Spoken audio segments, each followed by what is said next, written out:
اب آیات کی تفسیر کی طرف آتے ہیں۔ رسول پاک صلی اللہ علیہ وسلم کو ان آیات کے اندر دو حکم دیے گئے۔ پہلا اتق اللہ، یعنی اللہ تعالیٰ سے ڈرنا۔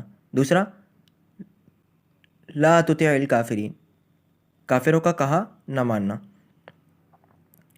اللہ تعالیٰ سے ڈرنے کا حکم اس وجہ سے دیا گیا کیونکہ ان لوگوں کو قتل کرنا عہد شکنی ہے جو حرام ہے۔ یہ جو لوگ قاصد بن کے آئے تھے، سفیر بن کے آئے ہوئے تھے، پیغام لے کر آئے ہوئے تھے، ان کو قتل کرنا کیا ہے؟ عہد شکنی ہے جو کہ حرام ہے۔ تو اللہ تعالیٰ یاد دلا رہے ہیں کہ عہد شکنی ہو سکتی ہے اس معاملے کے اندر، اس وجہ سے ان کو چھوڑ دیا جائے۔ کفار کی بات نہ ماننے کا حکم اس لیے دیا گیا کہ تمام واقعات میں کفار کے جو فرمائشیں تھیں وہ ماننے کے قابل ہی نہیں تھی۔ اگر کوئی کہہ رہا ہے کہ رسول پاک صلی اللہ علیہ وسلم کو کہ آپ اللہ تعالیٰ کے دین کو چھوڑ دیں، تو رسول پاک صلی اللہ علیہ وسلم اللہ تعالیٰ کے نبی ہیں، رسول ہیں، وہ اللہ تعالیٰ کا پیغام پہنچانے کے لیے آئے ہیں، وہ ایسے اس کو کیسے چھوڑ سکتے ہیں؟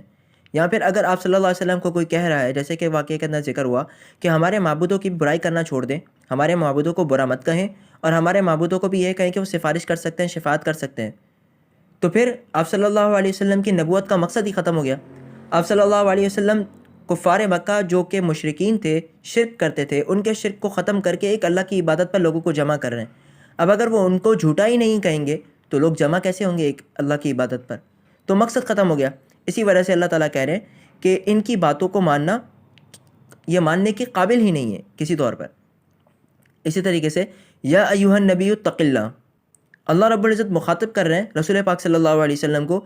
یہ اعزاز ہے کہ نام لے کر مخاطب نہیں کر رہے، نبی کہہ کے مخاطب کر رہے ہیں۔ ہم نے قرآن مجید کے اندر جب ہم تلاوت کرتے ہیں، پڑھتے ہیں،